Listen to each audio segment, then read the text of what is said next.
أيا أستاذنا شكرا وفيرا، لقد نورتنا دنيا ودينا، لقد أمضيت أعواما طوالا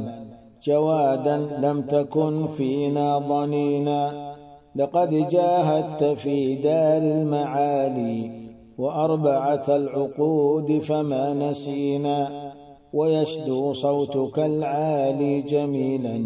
كطائر دوحة يبكي حزينا، بآي الذكر رقراقا شجيا